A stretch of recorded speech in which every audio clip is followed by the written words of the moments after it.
Hello, this is Lafayette Faust, creator of the Nevermore Hollows podcast. Thank you for making the show a success. Please take a moment to subscribe, give 5 stars, comment, and share the show with your friends. It's the best way to help us grow and to be able to continue to provide quality horror content. Also, please support our new art director, Chris Madman Goins at Black Sheep Studios TN on Instagram. He has some amazing Nevermore Hollows art for sale, signed by the both of us, as well as many other original pieces I think you're going to love. Now, for you horror hounds who like to have a good laugh, I invite you to check out my other podcast. It's called The 3 Uncool Cats. In it, my 2 friends and I sit in a basement and discuss music, movies, and whatever else comes into our warped minds.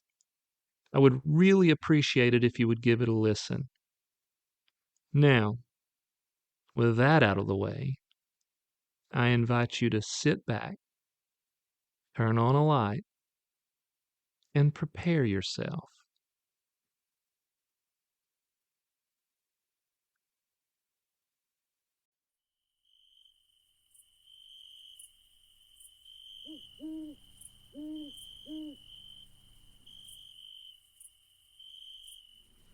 Hello, this is Lafayette Faust. My main goal when I created Nevermore Hollows was to write and narrate scary stories that were fun and full of quirky characters who choose to stand against evil. This is where my passion is, and it still remains my main goal. However, as I was trying to find ways to add more content, I came across this idea to interview people who have had real paranormal experiences. I decided to call the series True Tales from Nevermore Hollows, and the first episode was very successful. Tonight, my good friend and Nevermore Hollows art director Chris Goins tells us a couple stories from when he was a deputy working at a haunted jail. The sound quality is a little different because we decided it would be fun and spookier if we drove down a dark road while he told his stories. So, with that, I invite you to sit back, turn on a light, and prepare yourself. I got 3 days off. I'm going home. But yeah, it's now. You want to hear some good stories? Yeah? I know at the facility where I worked. Yeah. There for a while, we had some encounters with things. An orb. Ah. I was a corrections officer in a facility that is called direct supervision. Okay. So it's one officer in the pod with the inmates. Yeah. And it was a Saturday morning, and it was cold, and we were understaffed. So my lieutenant said, "Hey, do your checks, and let's just let them sleep for a while. No worries." None of the inmates want to get up because it's cold.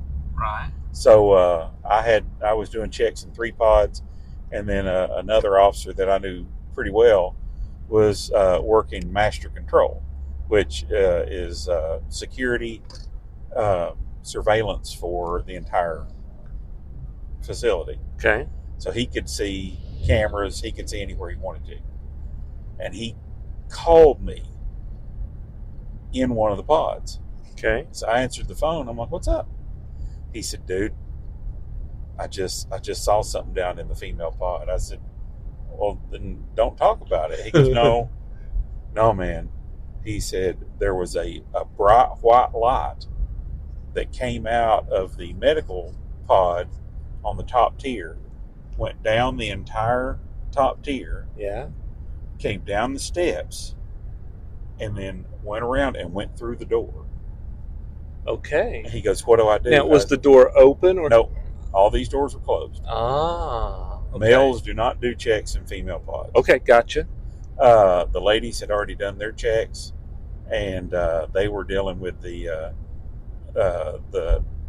female inmates that cooked. Okay.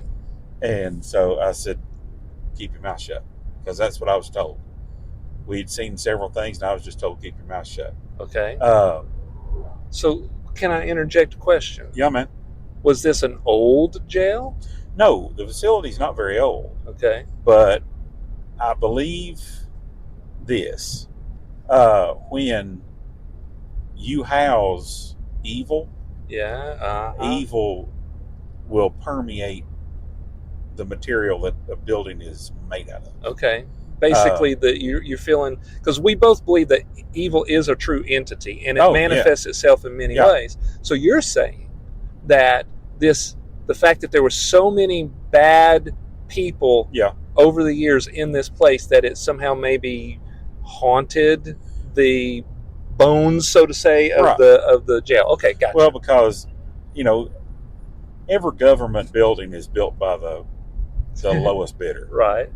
But this building is not that old, and it is starting to crumble. And I don't think it's from materials. Okay. I just think it's from the heaviness that it holds. And I'm not saying everybody in there is evil. I understand making mistakes. I understand sometimes some people just got to go to jail. But even as an officer, when I worked there, and I just worked there 5 years. Yeah. I dealt with at least 2 individuals that I knew in my heart were possessed. Really? Oh, yeah. I dealt with Odinists. I dealt with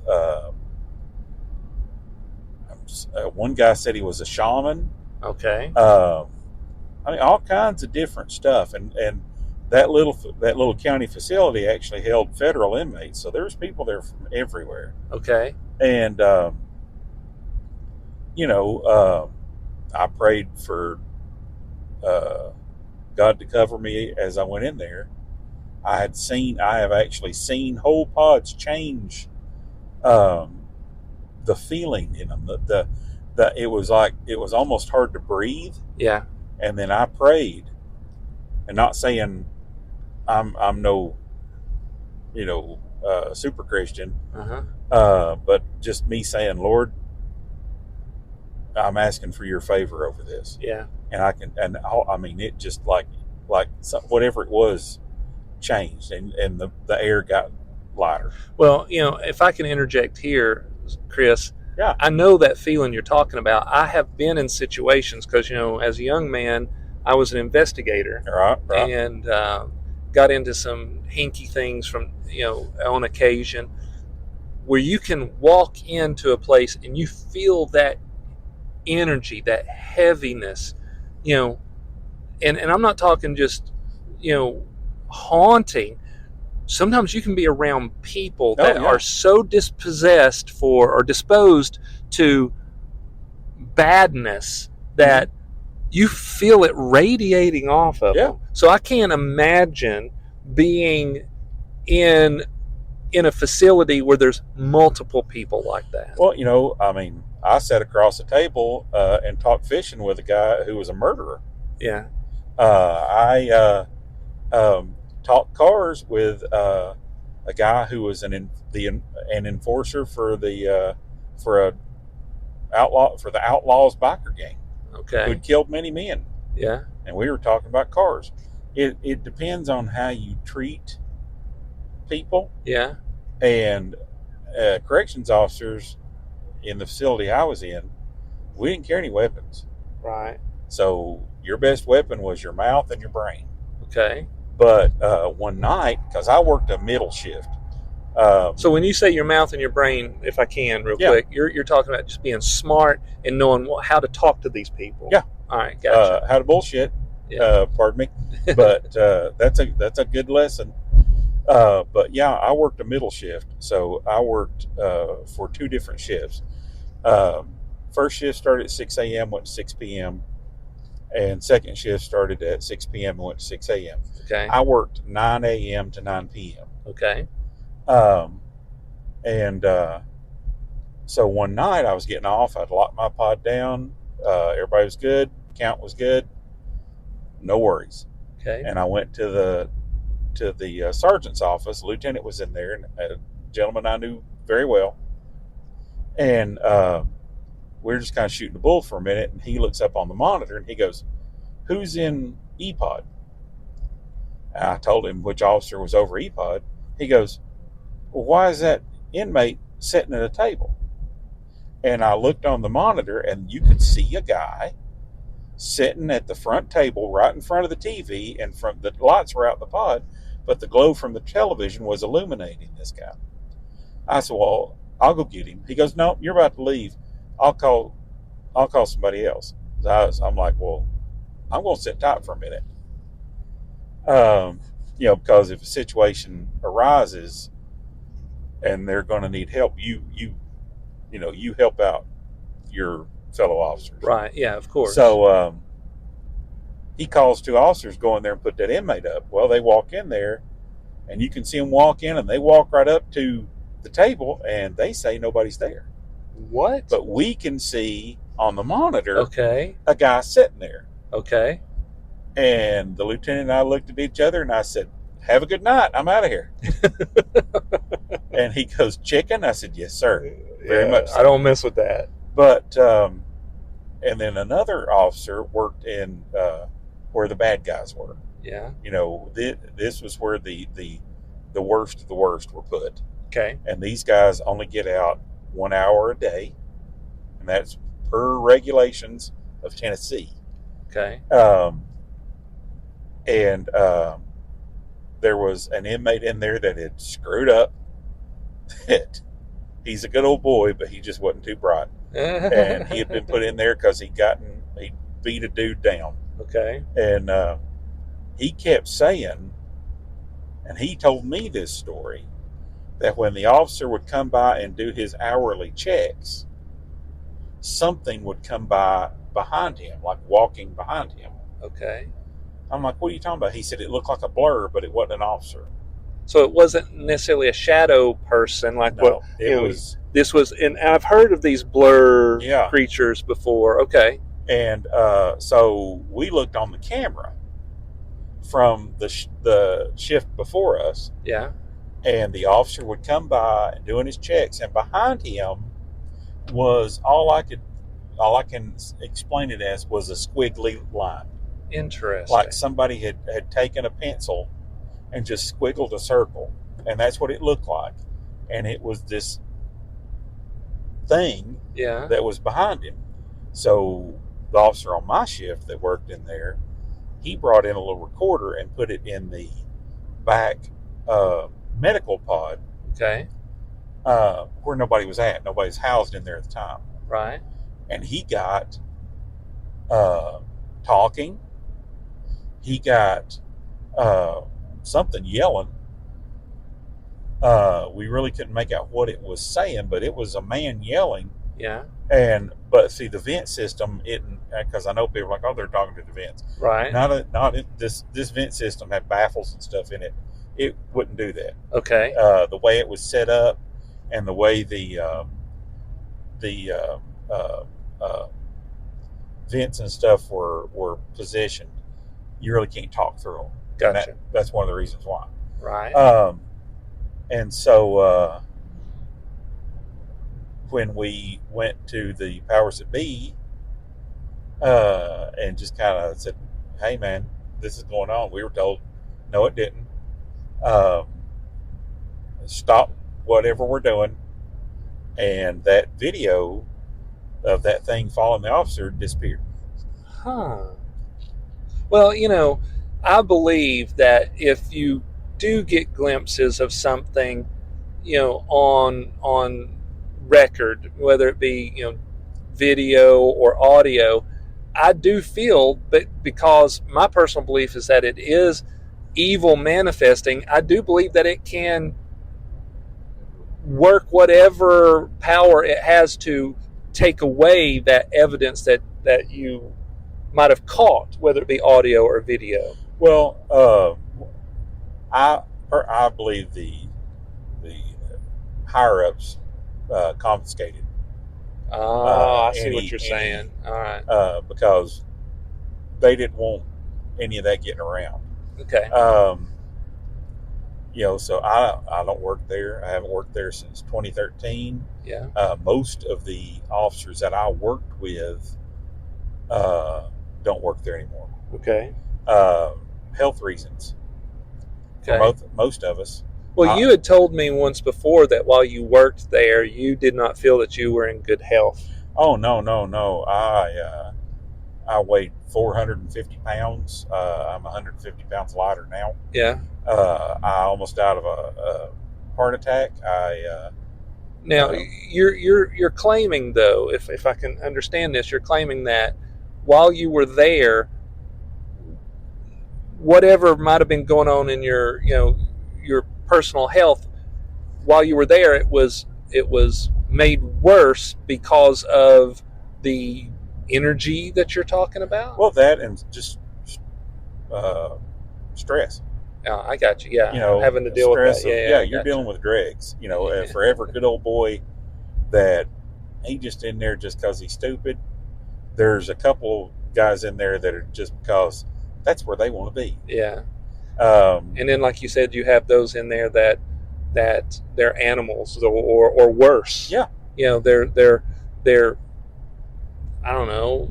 Some people don't believe in this, but I do. They're touched by darkness, if not possessed straight out. Well, I worked in a pod for a solid week, and when I left there, I felt like that I'd been working outside doing construction. I mean, I was dead tired. I mean, and it was hard to work in there.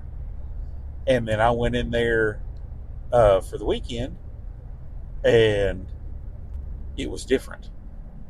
And a guy came down from the upper tier. Yeah. And he was an Odinist. Yes, I know. I've met a couple of those. Surprisingly. Yeah. Yeah. And he looked at me and he goes, "You can tell the difference, can't you?" I said, "Yeah, what's going on?" He said, and he named 2 inmates. He said, "They went to prison last night." Okay. And I said, we just kind of looked at each other and went, uh-huh. So what he's saying is when you walked in there, you felt it was difference. Lighter. Yeah, the energy in that place, and you didn't know, but the energy in that place was different. Mm-hmm. It's because these 2 individuals had been transferred out and took that darkness with them. Because I'd been dealing with fights and everything. I mean, it was a hard pod to work that week. Yeah. And as soon as those 2 guys left, I worked there the whole weekend, and man, nobody bothered nobody. Everybody was fine. So you're saying that without verbally trying to, work the other inmates up, just their energy would bleed over into the other inmates who already, it could be argued that they had less ability to, resist, doing bad things. Right. So that negative energy bled out into the other inmates. Yeah. Ah. Yeah, it's that whole thing. One bad apple can spoils the whole damn bunch. Yeah. Well, yeah, these guys, I don't know what it was with them. I dealt with both of them many times. Yeah, but it was, and I mean, for somebody who believes in Odin and prays to a Norse god, to come down and go, "Hey man, something's different." Right. That's evil. I think evil, can go across the whole spectrum of whatever you believe. Right. No, I agree. Evil's evil. Yeah. It doesn't matter, where you are, what entity you praise, and worship. Evil is evil. Well, I had one dude, they called him Big Country, and he's a great big guy. He had "Game Over" tattooed on his knuckles. Oh, his fist was twice the size of mine. He was big. And I was doing a check in this pod, and he pecked on the window, and he pointed to the guy next to him, the cell next to him, which was a single man cell. Right. And there's this dude sitting in there on his bunk just staring at the wall. Okay. Every once in a while he'd raise his hand like he was changing the channel on television. Interesting. So I went back to the other guy, and I'm like, what the heck? He goes, he's watching TV. I said, all right. So lucky me, I got that pod after lunch. Yay. So this gigantic guy who was watching TV in his cell when there's not one came up to me at my desk. Okay. And he was towering over me.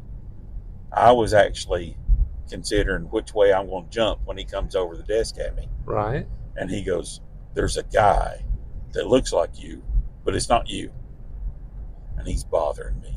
Oh my goodness. I said, okay. He goes, and he sends his little man that's about 6 inches tall into my cell to mess with me. I said, okay, man. I said, hang tight, and I'm going to talk to my lieutenant, and we're going to try to get you somewhere where that guy can't bother you. Okay. He goes, okay. So now you don't think he was acting and just trying to get... No. This guy was certifiably believing what he was saying? Yeah. Okay. So he said, can I go in my cell? I said, yes, you can. So I let him into his cell, and as soon as that door locked, I looked at the rest of them because they were already looking at me. Every man in that pod was staring at me, and I said, lock it down. I'm calling in help. Right. So I called my lieutenant, and I said, look, I just need a couple of guys. Come in here and help me with this guy. Do not come in here loud. We just need to move him. Okay. So they came in, and of course they were giving me a hard time. What, you can't do this by yourself, going? Until we went into his cell and he stood up, and then everybody went, okay. Oh, yeah, we get it. Yeah. And so I was like, hey, man, I said, I talked to my lieutenant, and I told him about the guy that's messing with you, and he didn't like that. So we're going to move you up to booking where it's quiet. Okay. And you don't have to worry about anybody messing with you. I said, problem is, according to our rules, I have to handcuff you to walk you up there. Yeah. Is that okay? He goes, yeah. It kind of gets back to what you were saying earlier, you know, your mind and your mouth. Because if we went in there like gangbusters, and yeah, I said, then we're going, you I don't know how long we'd have fighting. You thought it through. You're trying to meet him where he was, yeah. And you were speaking his language. I was speaking to him like a kid. Right. And so he let me handcuff him, and my cuffs barely fit on him. So when he's telling you this about your doppelganger that's messing with him and this little creature that's following your doppelganger around, did you sense any of that dark energy from him? No, he was asking me for help. Yeah. And, you know, the guys in the pod were worried. Yeah. You know, and your main objective is to keep peace. Yeah. So that's what I was trying to do. Okay. And so, and I wanted to keep that big boy calm. Of course. Because there's strong and then there's crazy strong. And there's a difference, is way worse. For people who have never been in physical altercation, you know, when I talk about crazy strong, I have gone up against big dudes before and handled myself well. And then I've gone up against people that you would go, no way, this is a weakling, it's a pushover, but because of that dark energy and that craziness that they bring, they're more powerful than the big guy. Yeah. Yeah. And this dude was big on top of that. Yeah. And so we walked him up to booking. He was just as happy as he could be. Yeah. And we put him in a holding cell, and I believe he was sent to a mental facility. Yeah. But when I got back to my pod and got everybody out, I had several inmates come up to me and go, man, yeah, we didn't know what you was going to do. And I said, well, to be honest with you, I didn't either. Right. But, you know, it's just one of those things where you got to learn how to do it. And there, like I said, I wasn't. I found out that job wasn't for me. Yeah. just from the stress and just doing bad things to my body, and it was stressing out my family. Right. I found out later that it had messed with my daughter, uh, and it's just I didn't like that. Right. It caused anxiety with my children and my wife, and I even said something. We were watching something last night on television. This guy was talking about he was a police officer, and how hard it was, and I just flippantly I said, was it hard? And Tammy, my wife, never missed a beat. She said, yes, very. Because there were times I called her at home or on my way home and said, hey, put some clothes on the back porch for me because I'm not wearing this uniform in. It needs to go straight into the washer because there's no telling what I've been into. So yeah. Yeah. So, and I've heard that a lot from other police officers. This is a great story to end on. So, Chris, thank you for sharing these stories with me, and we're going to do this again. I like man. this. I like this content. This was fun, brother.